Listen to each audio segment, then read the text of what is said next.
Video में अभी हम लोग कॉम्प्लेक्स वेरिएबल इस टॉपिक का एग्जाम में आया हुआ एक क्वेश्चन करेंगे। क्वेश्चन देखो, ये सी क्वेश्चन करना है हमें। क्वेश्चन में दिया है show that the function v is equal to e to power x, bracket के अंदर लिखा हुआ है x sine y plus y cos y, bracket close, is a harmonic function. ठीक है, find its harmonic conjugate and corresponding analytic function. देखो ये question कितने मार्क के लिए पूछा गया था? 8 मार्क के लिए। बहुत ही ईजी क्वेश्चन है, सिर्फ आपको डीराइव्ड के बेसिक फॉर्मूले पता होने चाहिए। कॉम्प्लेक्स वेरिएबल इस टॉपिक का कंप्लीट प्लेलिस्ट आपको इसी वीडियो के डिस्क्रिप्शन बॉक्स में मिल जाएगा। वहाँ से वो टॉपिक आप लोग exam point of view prepare कर सकते हो। इस क्वेश्चन का आगे सॉल्यूशन स्टार्ट करने से पहले मैं आप सभी स्टूडेंट से कहना चाहूँगा कि अगर अब तक आप लोगों ने चैनल को सब्सक्राइब नहीं किया तो चैनल को सब्सक्राइब कर लेना, जिससे आपको आने वाले नए अपडेटेड वीडियोज़ के नोटिफिकेशन मिलते रहेंगे। ठीक है, अगर आपको ये वीडियोज़ अच्छे लगे, हेल्पफुल लगे तो इन वीडियोज़ को अपने फ्रेंड के साथ ज़रूर शेयर करना और वीडियोज़ को लाइक भी कर देना।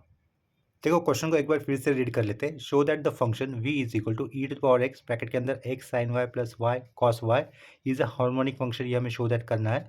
Find its harmonic conjugate and corresponding analytic function. तो इस क्वेश्चन को आगे स्टार्ट करने से पहले मैं आपको छोटा सा एक बेसिक बता देता हूँ। ठीक है, कॉम्प्लेक्स वेरिएबल जनरली कैसे रिप्रेजेंट करते हैं हम सबको पता है, that is z equal to x plus i y होता है। ठीक है, ये कॉम्प्लेक्स वेरिएबल इस तरीके से रिप्रेजेंट किया जाता है, z equal to x plus i Y.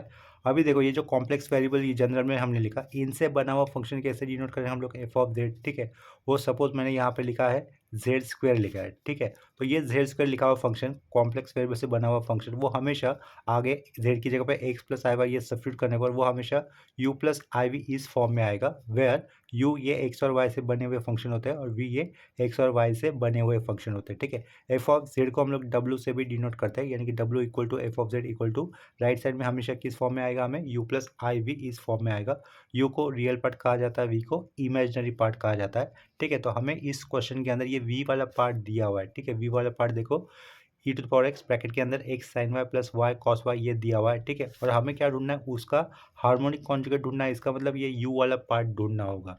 ठीक है, अगर ये दिया हुआ function f of z equal to z square analytic function होगा, तो ये function definitely Cauchy's Riemann condition या फिर कॉचीस रीमन इक्वेशन सेटिस्फाई करेगा। ठीक है, तो इस केस में हमें कॉचीस रीमन इक्वेशंस या फिर कंडीशंस लिखने की कोई ज़रूरत नहीं होगी। जस्ट आपको इतना पता होना चाहिए था कि एनालिटिक फंक्शन हमेशा ये u प्लस आई वी इस फॉर्म में आएगा। v को कहा जाएगा इमेजिनरी पार्ट, u को कहा जाएगा रियल पार्ट, और u और v ये दोनों x और y इनसे बने हुए फंक्शन होंगे। तो अभी इस पेज को मैं साइड में कर लेता हूँ। उस क्वेश्चन को आंसर करने के लिए हम लोग यहाँ से शुरुआत करेंगे। सबसे पहले हमें क्वेश्चन के अंदर जो गिवन डेटा होता है वो लिखना होता है। तो मैं यहाँ पे क्या लिखूंगा, since v is equal to, क्या दिख रहा है वो हमें, देखो e to power x, bracket के अंदर x sine y plus y cos y है। ये जो v है एक्स और वाई इन वेरिएबल से बना हुआ फंक्शन है। ठीक है, तो उसे मैं लिख दे रहा हूँ यहाँ पर। नेक्स्ट स्टेप में हम लोग क्या करेंगे, ये जो v फंक्शन हमें दिया हुआ है उसका हम लोग पार्शियली डिफरेंशिएट करेंगे विथ रेस्पेक्ट टू x के साथ, और उसके बाद सेम फंक्शन हम लोग डिफरेंशिएट करेंगे partially with respect to y के साथ। ठीक है, तो देखो v फंक्शन को अगर हम लोग पार्शियली डिफरेंशिएट करेंगे विथ रेस्पेक्ट टू x के साथ, तो उसे ऐसे लिखना होगा do v upon do x लिखना होगा। इसका दूसरा तरीका क्या होता है, देखो दूसरा तरीका मैं साइड में दिखा देता हूँ। v फंक्शन और ये कॉर्नर में हम लोग x लिख सकते हैं। इसका भी मतलब क्या होगा, v इस फंक्शन का पार्शियली डिफरेंशिएट किया गया है x के साथ। ठीक है, ये सेम मीनिंग करता है। या फिर दूसरा तरीका क्या होगा लिखने का, do v upon do x। तो मैं यहाँ पर do v upon do x represent कर रहा हूँ, इक्वल टू यहाँ पर क्या लगेगा, u डॉट वी रूल लगेगा। ठीक है, तो ई टू पावर एक्स को मैं u मान लेता हूँ, तो ये ई टू पावर एक्स को मैंने u माना और इसे कर दिया मैंने साइड में। तो अंदर मैं डिफरेंशिएट करूँगा विथ रिस्पेक्ट टू x के साथ, तो x का डेरिवेटिव कितना होगा, 1 होगा। ठीक है, तो इधर से क्या बचेगा, ओनली साइन y बचेगा, तो ये साइन y लिख देते हैं। ठीक है, एज अ कॉन्स्टेंट, और इनका डेरिवेटिव नहीं आएगा तो ये ब्रैकेट इधर क्लोज हो जाएगा। प्लस अभी मुझे ये वाला ब्रैकेट एज इट इज लिख देना होगा। वो ब्रैकेट में क्या लिखना है हमें, x sine y plus y cos y, ये एज इट हमें लिखना होगा। और इस डॉट के आगे हम लोग क्या लिखेंगे, ई टू पावर एक्स का डिफरेंशिएट कर देंगे, वो क्या रहेगा, इट सेल्फ रहेगा। ठीक है, तो वो एज अ इट सेल्फ लिख दिया। तो यहाँ पे देखो इस स्टेप के आगे हम लोग एज अ कॉमन बाहर किसे लिख सकते हैं, ई टू पावर एक्स को कॉमन बाहर ले सकते हैं। तो लेफ्ट साइड में फिर से क्या लिख रहा हूँ, ये do v bar do x लिख रहा हूँ। यहाँ से हमने कॉमन बाहर लिया ई टू पावर एक्स को, ये बड़ा सा ब्रैकेट पुट किया। पहला टर्म क्या रहेगा, साइन वाई लिखा, प्लस मिडल वाला टर्म क्या होगा, एक्स साइन वाई होगा, और लास्ट में क्या लिखोगे आप लोग, वाई कॉस वाई लिखोगे। ठीक है, देखो, हमें क्या करना है, इस गिवन फंक्शन v को कैसे दिखाना है, हार्मोनिक फंक्शन दिखाना होगा। हार्मोनिक यानी कि ये जो फंक्शन है वो लैप्लास इक्वेशन सेटिस्फाई कर रहा है, ऐसा हमें दिखाना है, ठीक है। लैप्लास इक्वेशन कुछ अलग रहेगा यहाँ पर ये, तो वो लैप्लास इक्वेशन सेटिस्फाई करेगा, ये हमें शो दैट करना होगा पहले, ठीक है। तो वो उसके लिए हमें क्या करना होगा, इस v का फिर से पार्शियली डिफरेंशिएट करना होगा विथ रिस्पेक्ट टू x के साथ। फिलहाल लास्ट वाले स्टेप में हम लोगों ने भी इस फंक्शन का एक ही बार डिफरेंशिएट किया है partially with respect to x के साथ। इसका अगेन हमें फिर से विथ रिस्पेक्ट टू एक्स के साथ पार्शियली डिफरेंशिएट करना होगा। तो लेफ्ट साइड में हम लोग क्या कर देंगे, अभी do square v upon do x square कर देंगे equal to e to power x, use समझ कर हम लोग उसको साइड में कर देंगे, ठीक है। तो ब्रैकेट के अंदर जो फंक्शन दिख रहा है उसका हम लोग एक्स के साथ डिफरेंशिएट करेंगे, तो इसका डिराइव्ड नहीं आएगा, लास्ट वाले का भी डिराइव्ड नहीं आएगा क्योंकि वो वाई से बने हुए फंक्शन है। एक्स का डिराइव्ड 1 होगा तो साइड में क्या बचेगा, साइन वाई, तो इधर क्या लिख दिया हम लोग, साइन वाई लिख दे, ठीक है। इधर ब्रैकेट क्लोज, प्लस अब ये पूरा ब्रैकेट एज इट इज लिखकर हमें साइड में ई टू पावर एक्स का डिफरेंशिएट इटसेल्फ लिखना होगा, ठीक है। तो ये ब्रैकेट पहले लिख देते हैं एज इट इज, क्या लिखा है यहाँ पर, sine y plus x sine y, आगे का टर्म रहेगा plus y cos y square bracket close, और उसके आगे डॉट देकर ये नीचे क्या लिखा है, e to the power x लिखा हुआ है, ठीक है। लास्ट स्टेप में हम लोग किससे कॉमन बाहर ले सकते हैं, again e to the power x वाले टर्म को हम लोग बाहर ले सकते हैं। तो ये do square v do x square लिखा, ठीक है। E to the power x common बाहर आएगा, ब्रैकेट के अंदर ये sine y plus sine y कितना हो जाएगा, 2 टाइम्स ऑफ साइन वाई हो जाएगा, 2 टाइम्स ऑफ साइन वाई लिखा, आगे ये प्लस एक्स साइन वाई लिखा, उसके आगे प्लस वाई कॉस वाई लिखा, लास्ट में ये क्लोजिंग स्क्वायर ब्रैकेट, ठीक है। इसे नंबर 1 कर देते हैं। अभी हमें क्या करना होगा, जो फंक्शन v दिया था ना हमें, उसका हम लोग पार्शियली डिफरेंशिएट करेंगे विथ रिस्पेक्ट टू y के साथ, ठीक है। तो देखो ये फंक्शन चेक कर लो, इसका हम लोग अभी नेक्स्ट स्टेप में पार्शियली डिफरेंशिएट करने वाले हैं विथ रिस्पेक्ट टू y के साथ, यानी कि y ओनली वेरिएबल होगा। पेज को ऊपर कर लेता हूँ।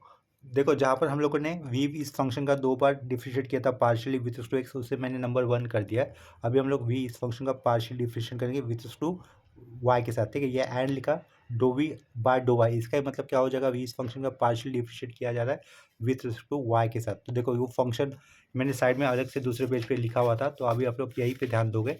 E to the power x तो कांस्टेंट है, उसके साथ डिफरेंशिएट नहीं हो रहा है, तो ये with respect to differentiation y के साथ हो रहा है, तो ये e to the power x constant होने के कारण साइड में ही रखा जाएगा।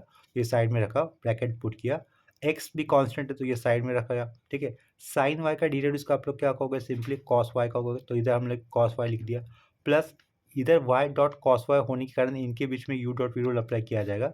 तो y पहले u कंसिडर कर एज इट इज लिखा, कॉस वाई का डिफ्रेंशिएशन कितना लिखोगे, माइनस साइन वाई लिखोगे, इधर माइनस साइन वाई कर दिया, प्लस अभी ये कॉस वाई हमें एज इट इज लिखना होगा, cos y as it is लिखे, अभी इस y का डिफ्रेंशिएशन कितना होगा 1, तो 1 अलग से लिखने की कोई ज़रूरत है नहीं, इधर ये क्लोजिंग स्क्वायर ब्रैकेट हो जाएगा, ठीक है। इसको हम लोग ठीक से लिखेंगे, ठीक से लिखते हैं मतलब कैसा होगा, इस प्लस की जगह पर ये माइनस साइन में लेके आऊँगा। तो नेक्स्ट स्टेप में उसको रीअरेंज करके लिखूंगा मैं, do v upon do y is equal to e to the power x, ये बाहर का एज इट इज रहेगा ओपनिंग स्क्वायर ब्रैकेट, ये क्या लिखेंगे हम लोग, एक्स डॉट कॉस वाई लिखेंगे, माइनस क्या हो जाएगा, ये वाई साइन वाई हो जाएगा, आगे का ये प्लस कॉस वाई रहेगा, ठीक है। लास्ट में ये closing square bracket.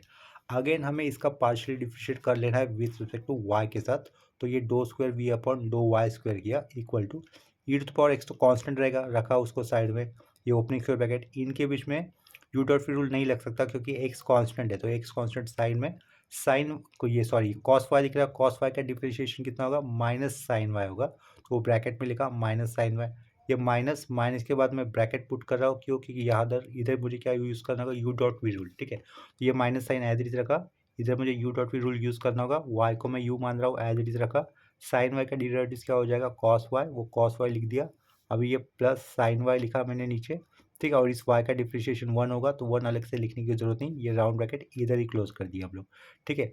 Cos y का डिराइवेटिव कितना होगा, साइन वाई होगा, माइनस साइन होगा, तो वो माइनस साइन मैं नीचे लिख रहा हूँ, ठीक है। लास्ट में ये क्लोजिंग स्क्वायर ब्रैकेट हो जाएगा, ये राउंड ब्रैकेट ऊपर वाले स्टेप का राउंड क्लोजिंग राउंड ब्रैकेट, ठीक है।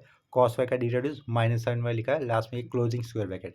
नेक्स्ट स्टेप में अभी हम लोग इसको रीअरेंज करके लिखेंगे, लेफ्ट साइड में क्या होगा, do square v upon do y square होगा equal to e to the power x बाहर का ओपनिंग स्क्वायर ब्रैकेट, इसे कैसे लिखेंगे, माइनस एक्स साइन वाई लिख देंगे, ये ब्रैकेट के पहले माइनस साइन था तो ब्रैकेट ओपन होने पर अंदर माइनस साइन हो जाएगा, minus y cos y, plus की जगह पे आएगा माइनस माइनस साइन वाई, आगे का फिर से minus sine y, minus 2 times of sine y, last में एक क्लोजिंग स्क्वायर ब्रैकेट कर दिया। इसे हम लोग नंबर 2 से रिप्रेजेंट करेंगे, ठीक है। नेक्स्ट स्टेप पे हमें क्या करना होगा, एडिंग 1 एंड 2 कर देना है। क्या कहा, एडिंग 1 एंड 2 कर देंगे। तो आगे देखो मैं क्या लिख रहा हूँ, ये मैंने लिखा एडिंग 1 एंड 2 कर दिया। तो लेफ्ट साइड में क्या रहेगा, do square v upon do x square होगा, प्लस यहाँ पर do square v upon do y square होगा, इक्वल टू, ये इसकी वैल्यू हमें इक्वल टू के आगे 0 मिलनी चाहिए। और ये जो लेफ्ट साइड में लिखा हुआ है ना, वो लैपलास इक्वेशन कहते हैं, ठीक है।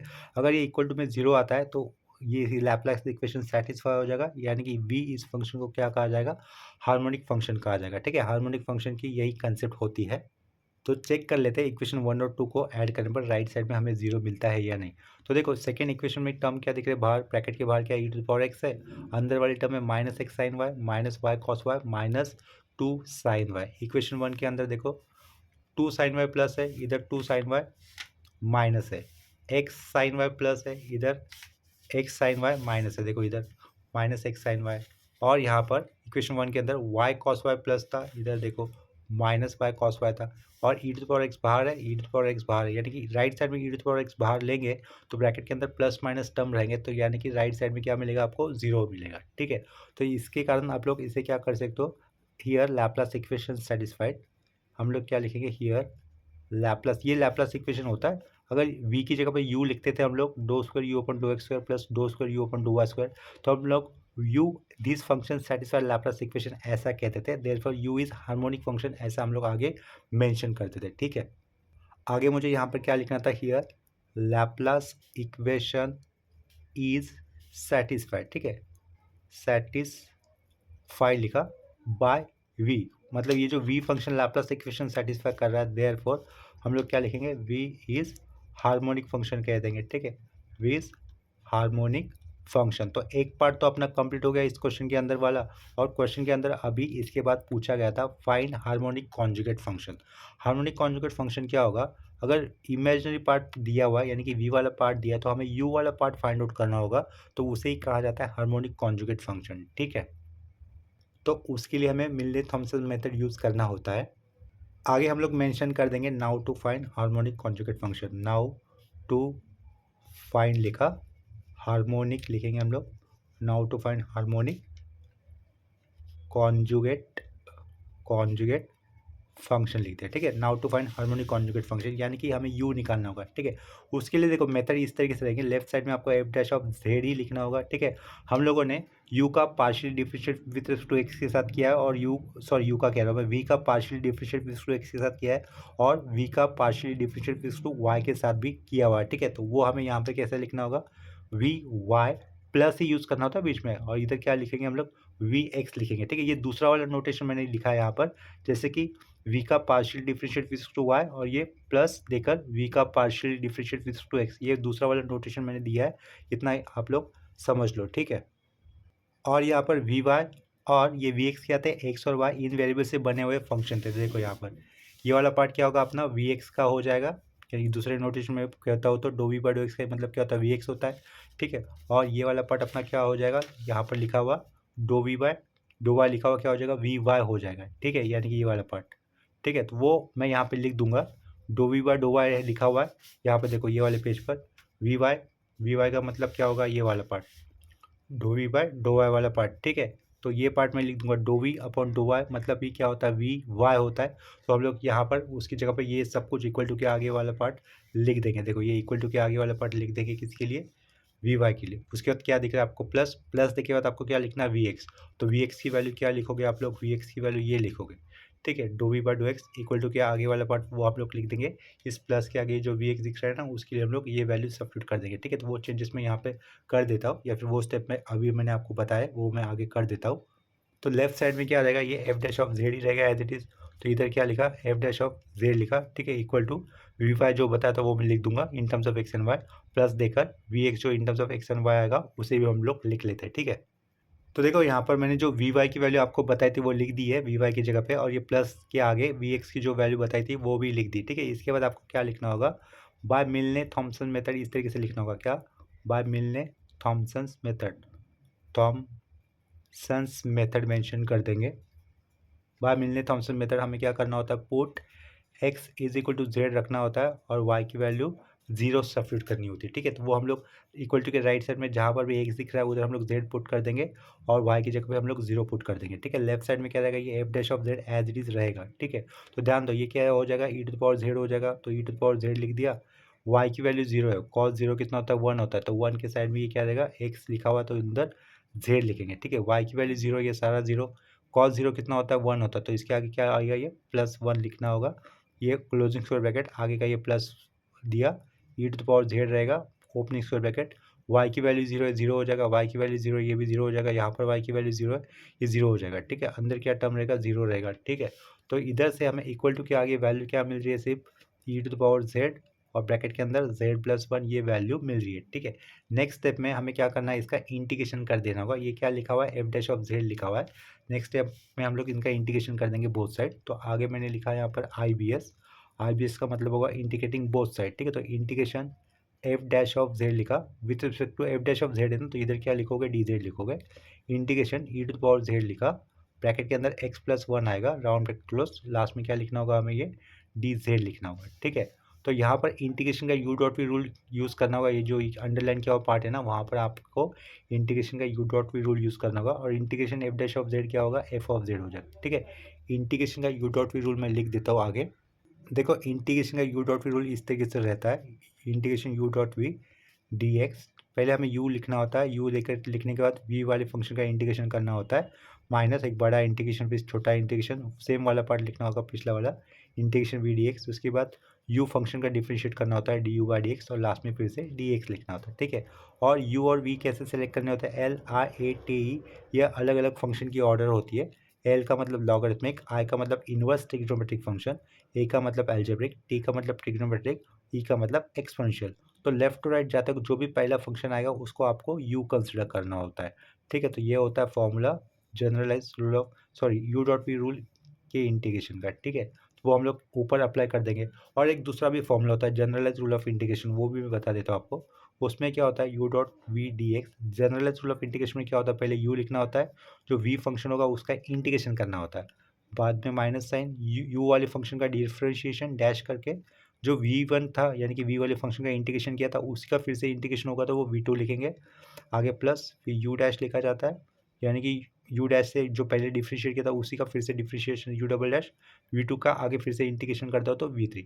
इसी तरीके से आगे हमें प्रोसीड करना होता है, प्लस माइनस साइन देगा, ठीक है। तो ये नीचे वाला फॉर्मूला क्या हो गया, जनरलाइज रूल ऑफ इंटीग्रेशन हो गया, ठीक है। तो हम लोग ये नीचे वाला ही फॉर्मूला अप्लाई करेंगे इस अंडरलाइन वाले पार्ट का इंटीग्रेशन करते वक्त। Integration f dash of z क्या हो जाएगा, एफ ऑफ जेड हो जाएगा। तो लेफ्ट साइड में मैंने क्या लिखा, एफ ऑफ जेड लिखा सिंपली, ठीक है, इक्वल टू, यहाँ पर u क्या होगा, v क्या होगा, e एक्सपोनेंशियल फंक्शन है तो वो क्या बन गया आपका v, क्योंकि लास्ट में आ रहा है ना e वाला पार्ट, तो u वाला पार्ट क्या सा रहेगा, ये z प्लस वन। तो z प्लस वन इस u की जगह पर मैंने पहले लिख दूंगा, ये z प्लस वन पहले लिख दिया। v क्या था, exponential function e to the power z, e to the power z का इंटीग्रेशन क्या होता है, खुद ही होता है इटसेल्फ, यानी कि e to the power z लिख दिया। उसके बाद माइनस साइन पुट किया, u डैश, u ये था z plus one, z plus one का डिफ्रेंशिएशन कितना लिखो बताओगे, वन, z का डिजिट वन ना, वन का डिजिट जीरो, तो वन आएगा, वन अलग से लिखने की ज़रूरत नहीं है। v2 यानी कि ये जो v1 लिखा था उसी का फिर से इंटीग्रेशन होगा, तो e to the power z का इंटीग्रेशन कितना होगा, e to the power z ही होगा, राइट। ये हो गया इंटीग्रेशन। यहाँ पर इंटीग्रेशन कांस्टेंट प्लस ही देने की कोई ज़रूरत है नहीं, तो उसे नहीं भी लिखते हो तो भी चलेगा, या फिर लिखते हो तो भी ठीक है, ठीक है। चलो मैंने यहाँ पर प्लस ही लिख दिया। नेक्स्ट स्टेप में यहाँ पे ध्यान दो, जहाँ पर मैंने अंडरलाइन किया है, e to the power Z जो ब्रैकेट के बाहर लिखा हुआ हम लोग ब्रैकेट के अंदर मल्टीपल कर देंगे। लेफ्ट साइड में क्या रहेगा, एफ ऑफ जेड रहेगा, ये z dot e to the power z हो जाएगा, प्लस वन के साथ e to the power z multiple कर दिया, minus e to the power z रहेगा, ठीक है। तो ये एफ ऑफ जेड को मैंने फिर से लिखा, प्लस माइनस लास्ट के दो टर्म कैंसिल हो जाएगा, क्या बचेगा, z e to the power z बचेगा, ठीक है। ये है आपका रिक्वायर्ड एनालिटिक फंक्शन, ठीक है। This is required, this is required analytic function, उन्होंने बोला था ना एनालिटिक फंक्शन फाइंड आउट करो, लेकिन ये analytic function in terms of Z हमें मिला हुआ है, ठीक है। इसी में से हमें क्या मिलेगा, हार्मोनिक कॉन्जुगेट फंक्शन भी मिल जाएगा, उसको भी कैलकुलेट करेंगे। जब हम लोग harmonic conjugate function find out कर देंगे, यानी कि u की वैल्यू हमें मिल जाएगी, तो जो क्वेश्चन के अंदर v दिया था ना वो भी हमें फिर से मिल जाएगा सेम एज इट इज़। इसका मतलब हमारे क्वेश्चन का आंसर राइट ही आया है, ये भी हमें क्रॉस चेक हो जाएगा, ठीक है। This is required analytic function, इस तरीके से ये मैंने लिख दिया यहाँ पर, ठीक है। ये अंडरलाइन किया हुआ पार्ट क्या आपको एनालिटिक फंक्शन मिल गया, ठीक है। लेकिन जैसे कि हम लोग जानते हैं कि जेड की वैल्यू क्या होती है, एक्स प्लस आई वाई होती है, तो वो आप लोग इक्वल टू के आगे ही सब्स्टिट्यूट करोगे। लेफ्ट साइड में क्या लिखा, एफ ऑफ जेड लिखा, जेड की वैल्यू यहाँ पे मैंने क्या पुट कर दी, x plus i Y substitute कर दी, ठीक है। ये डॉट लगा दिया, ई की पावर में क्या ये आपको दिख रहा है, जेड दिख रहा है ना, तो जेड की वैल्यू क्या होगी, एक्स प्लस आई वाई होगी, ठीक है। वो भी हमने लिख दिया है, ठीक है यहाँ पर। तो नेक्स्ट स्टेप में पीछे क्या रहेगा, ये एफ ऑफ जेड रहेगा एज इट इज़, ये एक्स प्लस आई वाई लिख देते हैं, ठीक है। ये एक्स प्लस आई वाई भी लिख दिया as it is.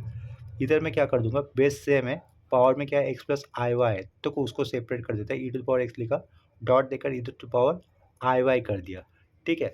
Next step में फिर मैं क्या करूँगा, ये F of Z left side में रखा, ई टू द पावर एक्स को मैं ब्रैकेट के अंदर मल्टीपल कर देता, तो ये एक्स के साथ e to the power x होगा, और ये प्लस आई के साथ वाई साइड में ई टू द पावर एक्स रहेगा। इसको एक ब्रैकेट के अंदर लिख लेते हैं, साइड में क्या लिखूंगा मैं, ई टू द पावर वाई लिख दूंगा, ठीक है। देखो कॉम्प्लेक्स नंबर इस टॉपिक के अंदर हमने एक फॉर्मूला लर्न किया हुआ है, क्या e to the power i theta क्या होता है, प्लस लिखा है e to the power plus i theta, वो क्या होता है cos theta plus i sine theta होता है, ठीक है। तो ये अंडरलाइन किया हुआ फॉर्मूला मैं कहाँ पे अप्लाई कर सकता हूँ, e to the power i y की जगह पे, थीटा की जगह पे यहाँ पे क्या दिख रहा है आपको, वाई दिख रहा है, ठीक है। तो e to the power i theta cos theta plus i sine theta लिखा जाता है, तो हम लोग e to the power i y को क्या लिखेंगे, cos y plus i sine y लिख देंगे, ठीक है। तो देखो वो स्टेप मैं यहाँ पे लिख दे रहा हूँ, लास्ट में क्या लिखा, एफ ऑफ जेड लिखा, ये इक्वल टू के पीछे वाला x e to the power x plus i y e to the power x, ये एज इट लिखा मैंने ब्रैकेट के अंदर, ठीक है। ये पहले वाला term dot e to the power i y को मैं क्या लिखूंगा, ये जो क्या बनेगा cos y plus i sine y बनेगा, ठीक है। एक राउंड ब्रैकेट यहाँ पर लगा दिया। इसका ये जो प्लस के पहले वाला टर्म है x to the power x dot e to the power x, हम लोग नेक्स्ट जो ब्रैकेट दिख रहा है उसके साथ जो ब्रैकेट के अंदर दो टर्म दिख रहे हैं उनके साथ मल्टीपल कर देंगे। कहने का मतलब इक्वल टू के आगे ये जो दो दो ब्रैकेट दिख रहे हैं ना आपको, उनका आपस में हम लोग मल्टीप्लिकेशन कर देंगे। तो लेफ्ट साइड में क्या रहेगा, देखो यहाँ पर हमें लेफ्ट साइड में फिर से एफ ऑफ जेड ही लिखना होगा। X e to the power x किसके साथ मल्टीपल करूंगा मैं, पहले कॉस वाई के साथ, x e to the power x को मैंने मल्टीपल कर दिया पहले कॉस वाई के साथ, ठीक है। आगे हमें क्या लिख रहा है, ये प्लस आई लिखा, x e to the power x अभी मल्टीपल किया जाएगा साइन वाई के साथ, वो कर दिया। अभी ये आई इसके साथ मल्टीपल होगा तो क्या लिखूंगा मैं यहाँ पर, i y e to the power x, side में क्या आएगा, ये कॉस वाई आएगा, कॉस वाई लिखा, i into i square, i square की वैल्यू कितनी होती है, -1 होती है, तो -1 नहीं लिखोगे, साइड में आएगा हुआ term y dot e to the power x, side का क्या होगा, ये साइन वाई होगा, ठीक है। इसके आगे इक्वल टू के आगे हमें क्या करना होगा, जो भी विदाउट आई वाले टर्म है वो हम लोग साथ में लिख देंगे, विदाउट आई वाले टर्म यानी कि जहाँ पर आई नहीं है तो ये करली अंडरलाइन किया हुआ और ये लास्ट में लिखा हुआ टर्म इनके साथ आई नहीं है तो उसको हम लोग साथ में लिख देंगे, ठीक है। तो ये क्या लिख रहा हूँ मैं, x e to the power x cos y, ये से इसके साथ में क्या लिखूंगा, ये minus y e to the power x sine y लिख दूंगा, ठीक है। और जिनके टर्म के साथ आया था वो हम लोग एक साथ लिख देंगे, ठीक है। तो वो आगे मुझे क्या लिखना होगा, प्लस दिया, ये वाला टर्म मैं पहले लिख दूंगा, वो क्या है, i x e to the power x sine y है plus i y e to the power x cos y है, ठीक है। तो देखो फिर से एफ ऑफ जेड मैंने लेफ्ट साइड में रखा है, जहाँ पर आई कॉमन आई नहीं था वो वाले टर्म ये थे, ठीक है, पूरे अंडरलाइन किए हुए। यहाँ से हम लोग किसे बाहर ले सकते हैं, ई टू द पावर एक्स को, तो ये e to the power x बाहर रखा, ब्रैकेट के अंदर क्या आएगा, एक्स डॉट कॉस वाई आएगा, इधर माइनस वाई साइन वाई होगा, ठीक है। लास्ट में ये राउंड ब्रैकेट क्लोज करना होगा, प्लस के आगे हम लोग आई को कॉमन बाहर लेंगे, साथ में ई टू द पावर एक्स को भी बाहर ले सकते हैं, तो e to the power x को भी बाहर रखा, ब्रैकेट के अंदर क्या लिखूंगा, एक्स साइन वाई लिखना होगा, आगे प्लस वाई कॉस वाई ये बचेगा, राउंड ब्रैकेट क्लोज हो जाएगा, ठीक है। तो देखो शुरुआत में जैसे कि मैंने क्या बताया था आपको, एफ ऑफ जेड ये हमेशा क्या मिलता है, यू प्लस आई वी मिलता है, और यू और वी एक्स और वाई से बने हुए फंक्शन होते हैं, वी को इमेजिनरी पार्ट कहते हैं जो कि हमेशा आई के साथ आएगा। तो ऊपर वाले केस में हमें u की वैल्यू क्या मिलेगी, u इज इक्वल टू जो i के साथ नहीं होता है वो, तो u की वैल्यू क्या मिल रही है हमें, e to the power x, bracket के अंदर हम लोग क्या लिखेंगे, x डॉट कॉस वाई लिखेंगे, माइनस ये क्या होगा, y साइन y रहेगा, लास्ट में राउंड ब्रैकेट। देखो तो ये जो u हमने निकाला है ना, इसी को क्या कहा जाएगा दिए हुए क्वेश्चन के लिए, हार्मोनिक कॉन्जुगेट फंक्शन हो जाएगा। एंड हमें यहाँ पे देखो v की वैल्यू क्या मिल रही है, i के साइड में आया हुआ टर्म क्या है, e to the power x, bracket के अंदर क्या है, x साइन y माइन ये प्लस था प्लस वाई कॉस वाई, यही वी वाला पार्ट हमें इनिशियली क्वेश्चन में दिया हुआ था, ठीक है। तो देखो अगर ये सेम आंसर मिलता है हमें इनिशियली क्वेश्चन में दिए हुए वी के मैच के साथ, तो इसका मतलब हमारा ये आंसर राइट भी आया हुआ है, ठीक है। तो देखो इस क्वेश्चन को आंसर करने के लिए हम लोगों ने ये वाले एरो से शुरुआत की थी और शुरुआत में ये वी वाला फंक्शन लिखा था जो कि हमें सेम मिला है लास्ट में लिखे हुए स्टेप के साथ। ठीक है, इसका मतलब अपना आंसर भी राइट आया हुआ है। ये देखो ये वाला वी पार्ट था, लास्ट में सेम हमें वी मिला है, इसका मतलब अपना आंसर भी राइट आया हुआ है। इसके बाद सेम टॉपिक के ऊपर और एक क्वेश्चन कर लेते हैं। देखो पी वाई क्यू ले रहा हूँ, क्वेश्चन ये है अपना, question c, determine whether the function f of z equal to, bracket के अंदर लिखा हुआ है x cube plus 3x² minus 3x plus i लिखा हुआ है, साइड में दिख रहा है दूसरे ब्रैकेट में हमें 3x² minus y cube plus 3y is a analytic function. ठीक है, ये हमें डिटरमिनेट करना होगा एफ ऑफ जेड। ये पहला वाला पार्ट यू हो जाएगा, आई के बाद लिखा हुआ पार्ट वी हो जाएगा। ये एनालिटिक फंक्शन है या नहीं, and if so find its derivative. अगर ये एनालिटिक फंक्शन है तो उसका क्या ढूंढना है, हमें डेरिवेटिव्स ढूंढना होगा। ठीक है, तो क्या कर लेता हूँ मैं, दिए हुए फंक्शन एफ ऑफ जेड वाले पार्ट को मैं लिख लेता हूँ और इसे हमें एनालिटिक है या नहीं ये शो दैट करना है, और अगर ये एनालिटिक फंक्शन है तो उसका क्या ढूंढना है, हमें डेरिवेटिव्स ढूंढना होगा। ठीक है, इस तरीके का ये क्वेश्चन है।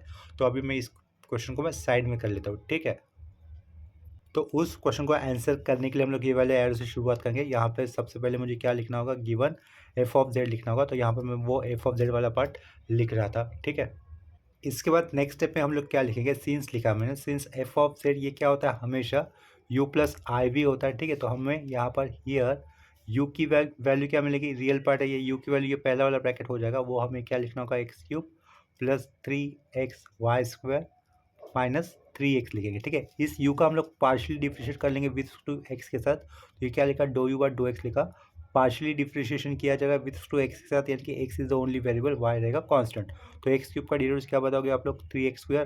ठीक है, x का डेरिवेटिव यहाँ पे 1 बचेगा, इधर से क्या बचेगा 3y² माइनस 3 होगा, x का डिफ्रेंशिएट 1 किया। ठीक है, एंड इसी u का हम लोग अभी पार्शियली डिफ्रेंशिएट कर रहे हैं विथ टू y के साथ। तो y के साथ y is the only variable, इसका डिजिट्स नहीं आएगा, लास्ट वाले पार्ट का भी डिजिट्स नहीं होगा, y² का डिजिट्स होगा 2y और पहले 3x है, तो ये क्या लिखेंगे हम लोग 6xy लिख देंगे। ठीक है, एंड देखो एफ ऑफ जेड क्या था, u प्लस आई वी था, जो कि ऊपर हम लोगों ने एक्चुअल में क्या दिया वो मेंशन किया हुआ है। तो i के साथ जो आता है वो वाला पार्ट होता है v, तो हम लोग यहाँ पर एंड लिखकर v का वाला पार्ट क्या मेंशन कर देंगे, 3x² माइनस वाई क्यूब आगे है प्लस 3y। ठीक है, तो इस v का हम लोग डिफ्रेंशिएट करेंगे विथ टू x के साथ, तो इक्वल टू x² कितना होगा 2x, तो ये कितना हो जाएगा 6xy हो जाएगा। यहाँ पर x है ही नहीं तो इनका डिफ्रेंशिएशन नहीं आएगा। ठीक है, एंड लिखा, do v upon do y कर दिया। ठीक है, y का डेरिवेटिव कितना होगा 1 होगा, तो इधर से 3x² बचा, y का डेरिवेटिव कर रहे हैं तो ये कितना होगा -3y² आएगा, इधर से -3y² लिखे। ठीक है, y का डिफ्रेंशिएशन 1, तो इधर से क्या बचा +3 बचा। ठीक है, अगर कोई भी function f of z equal to u plus i v इस टाइप का है या फिर इस काइंड का है, तो हमें इसे एनालिटिक फंक्शन कहने के लिए इस फंक्शन के अंदर कॉचीस रीमन इक्वेशंस या फिर कॉचीस रीमन कंडीशंस सेटिस्फाई होनी चाहिए। और कॉचीस रीमन कंडीशंस क्या होती है, देखो वो ये होती है, since do u upon do x is equal to, ये हमें क्या मिलना चाहिए, do v upon do y मिलना चाहिए। ठीक है, चेक कर लेते हैं यहाँ पर वो इस तरीके से मिलता है या नहीं।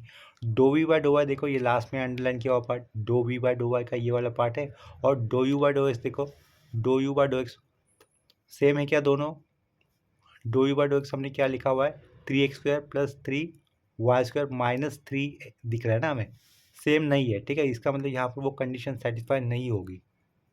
हमें देखो ये वाली कंडीशन सेटिस्फाई नहीं मिल रही है इस केस में, तो हम लोग यहाँ पे ये इक्वल टू नहीं दिखाएंगे, बीच में नॉट इक्वल टू हो जाएगा। ठीक है, अगर ये फंक्शन एनालिटिक फंक्शन है नहीं तो उसका हम लोग डिफ्रेंशिएट भी नहीं कर सकते। देखो f of z equal to u plus i v इस टाइप के फंक्शन को एनालिटिक फंक्शन कहने के लिए कॉचीस रीमन इक्वेशंस या फिर कंडीशंस क्या होती है वो मैं यहाँ इधर लिख लेता हूँ। ठीक है, ये क्या लिखा होता है पीछे एफ ऑफ जेड, वो क्या होगा, do u by do x is equal to किसके इक्वल होना चाहिए, do v by do y के इक्वल होना चाहिए, and do u upon do y equal to minus do v upon do x के इक्वल होना चाहिए। अगर ये कंडीशन सेटिस्फाई हो जाती है दिए हुए रियल पार्ट और इमेजिनरी पार्ट के फंक्शन के लिए, देन फंक्शन को एनालिटिक फंक्शन कहा जाता है, और एनालिटिक फंक्शन का ही हम लोग डिफरेंशिएट कर सकते हैं। ठीक है, तो देखो इस केस में ये कॉचीस रीमन कंडीशन सेटिस्फाई नहीं हो रही है, तो दूसरी कंडीशन चेक करने की यहाँ पर हमें ज़रूरत भी है नहीं। तो हम लोग आगे क्या लिखेंगे, सिंस कॉचीस रीमन इक्वेशंस या फिर Cauchy's Riemann conditions are is not satisfied therefore given function is not differentiable. ठीक है, तो यहीं पर अपना ये आंसर कंप्लीट हो जाएगा। तो देखो आगे हमने क्या लिखा है, Cauchy's Riemann equation is not satisfied therefore given function is not analytic hence its derivatives can not be find. ठीक है, या फिर therefore we can't find its derivatives ऐसा लिख सकते हैं। तो देखो लास्ट लाइन में मैंने क्या मेंशन किया है, therefore we can't find its derivatives. तो यहीं पे ये क्वेश्चन का आंसर अपना कंप्लीट हो जाता है। ये सेम टॉपिक अलग अलग यूनिवर्सिटी से डिफरेंट डिफरेंट नाम से हो सकता है। मुंबई यूनिवर्सिटी में इसे कॉम्प्लेक्स वेरिएबल इस हेडिंग के अंदर दिया हुआ है। आपको इस टॉपिक का कंप्लीट प्लेलिस्ट इस वीडियो के डिस्क्रिप्शन बॉक्स में मिल जाएगा, वहाँ से ये टॉपिक आप लोग exam point of view prepare कर सकते हो। बहुत ही इजी टॉपिक है, सिर्फ आपको डेरिवेटिव्स के बेसिक फॉर्मूले ठीक से अप्लाई करते आना चाहिए। तो इस प्रॉब्लम के साथ अभी के लिए ये लेक्चर हम लोग यहीं पे स्टॉप करते हैं। लेक्चर एंड करने से पहले मैं आप सभी स्टूडेंट से कहना चाहूँगा कि अगर अब तक आप लोगों ने चैनल को सब्सक्राइब नहीं किया तो चैनल को सब्सक्राइब कर लेना, ताकि आपको आने वाले न्यू अपडेटेड वीडियोस के नोटिफिकेशन मिलते रहेंगे। ठीक है, अगर आपको ये वीडियोस अच्छे लग रहे हैं, हेल्पफुल लग रहे हैं, तो इसे लाइक कर देना और अपने फ्रेंड के साथ ज़रूर शेयर कर देना। ठीक है, तो अभी के लिए रुकते हैं यहीं पर, मिलते हैं नेक्स्ट लेक्चर में। तब तक के लिए बाय एंड टेक केयर।